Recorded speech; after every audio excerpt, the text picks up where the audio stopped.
ধরো এই মালায় জপ করছে, এটা হচ্ছে সাক্ষী, বুঝলো? এখান থেকে জপটা শুরু হবে।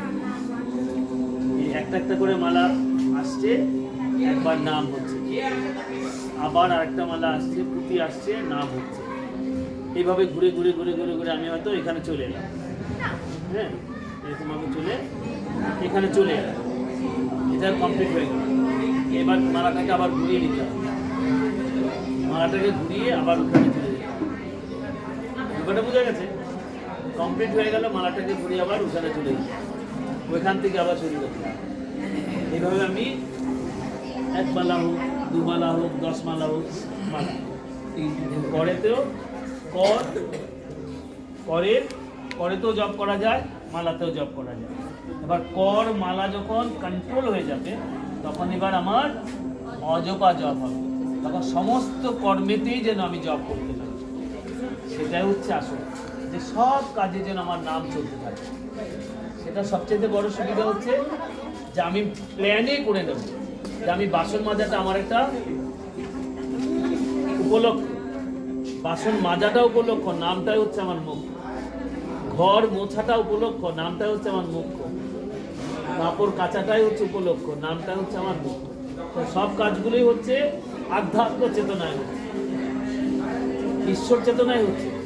তখন কোনো বাসনে আর ছাই মাটি লেগে থাকবে না।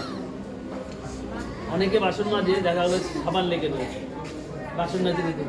এই যে বাড়ির যে মায়েরা কাজ করতে আসে, ওরা সব কোনো রকম ভাবে কাজ করে দিয়ে চলে যাচ্ছে, যেই মাকে তুমি ভেতরে ঢুকলে, হ্যাঁ, বাসনের মধ্যে সাবান লেগে রয়েছে, হয়তো ছাই লেগে রয়েছে। তার মধ্যে সেই নিষ্ঠাটা নেই বলে সে, ও শুধু দায়বদ্ধতার সঙ্গে কাজ করে গেছে। ও বেতন করতে হবে, ও মাস পড়লে বেতন পাবে। আর তুমি যদি ওকে বেশি বলাও, সে পালিয়ে চলে যাবে, তোমাকে করতে হবে। আমি যখন করব, আমি নিষ্ঠার প্রত্যেকটা কাজকে, স্বামীজি বলছে প্রত্যেকটা কাজকে পূজায় রূপান্তরিত করো, প্রত্যেকটা কাজ। এবার রান্না করছি, আমি সবজিটা কাটছি, প্রত্যেকটা সবজি যেন একই সাইজ থাকে, এটাও একটা আর্ট। প্রত্যেকটা সবজি কাটছি, ভালো করে ধুয়ে নেবো, ছাড়ি। আমি যেটা করি সেটাই তোমাদের শেয়ার করছি।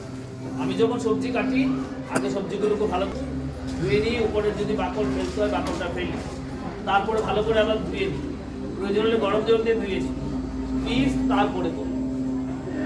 বোঝা গেছে?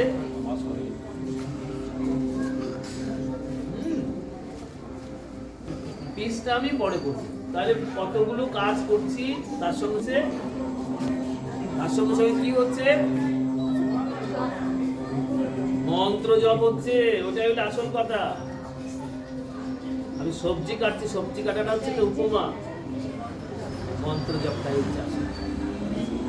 তুমি ওইভাবে ঠাকুরের মাকে, তুমি মনে মনে ভাবছো যে আমার হাতের মধ্যে দিয়ে কে কাজ করছে, মা কাজ করছে। রান্নাটা অটোমেটিক্যালি অমৃত হয়ে যাবে, যে মা অন্নপূর্ণায় আমার হাত দিয়ে করাচ্ছে। যে আমরা মায়েদের ভোগে রান্না করছে, কেন তো স্বাদ হচ্ছে, বরাবরই আমি ওই চেতনাটাই তাদের মধ্যে জাগাচ্ছি যে তোমরা করছো এটা কখনোই ভেবো না, তোমরা সবসময় ভেবো যে মা অন্নপূর্ণায় তোমাদের মধ্যে দিয়ে কাজ করছে। সব মা যারা আজকে আশ্রম যেত, জয় মা, জয় মা, জয় মা, কোপন দিতে হবে। হ্যাঁ, ঠিক আছে, বসেন মা, জয় মা।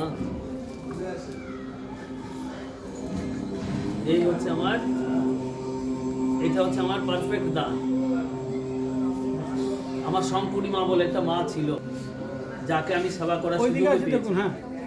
সে এরকম আসতো, এসে চুপচাপ বসে থাকতো, ওখানে নেই সে, কালো কুচকুচে ছোট্ট পাড়া, ওই মাঝি, ওই নদীর পাড়ে গিয়ে ছোট্ট কুটিয়াতে থাকতো। ওর জন্যে আমি বলে দিয়েছি যে তুমি যতদিন বেঁচে থাকবে ততদিন তুমি এখানে এসে ব্রেকফাস্ট করবে, লাঞ্চ করবে, ডিনার করবে, সব কিছু করবে। আর ও না কিছুদিন পর পরে এসে এরকম খুচরো পয়সা একটা 10 টাকা আমাকে দিয়ে যেত, আমি ওইটা ঠাকুরের সেবায় লাগাতাম। আর ও শেষ মুহূর্তটা আমার এই আশ্রমে থেকেই তার প্রাণটা গেছে, আমার হাতে সেবা পেয়ে গেছে। আমি তাকে কোলে করে নিয়ে বাথরুমে কোমোটের মধ্যে বসাতাম। আজকে না বলে তো বুঝতে পারবেন না। ছোট্ট পাড়া ছিল, পা ভেঙে গেছিল, ওকে কলকাতায় নিয়ে গেছিলাম ট্রিটমেন্টে, সেখানে পা ভেঙে গেছে। তারপরে আমি যে ঘরে থাকতাম তার সামনের বারান্দাটাতে ওকে চোখের মধ্যে রেখেছি, যাতে আমি তাকে দেখতে পাই। মানে ও বেরোতে গেলে আমার উপর দিয়ে বেরোতে হবে, আমার ঘরের উপর দিয়ে বেরোতে হবে। ও মাঝি।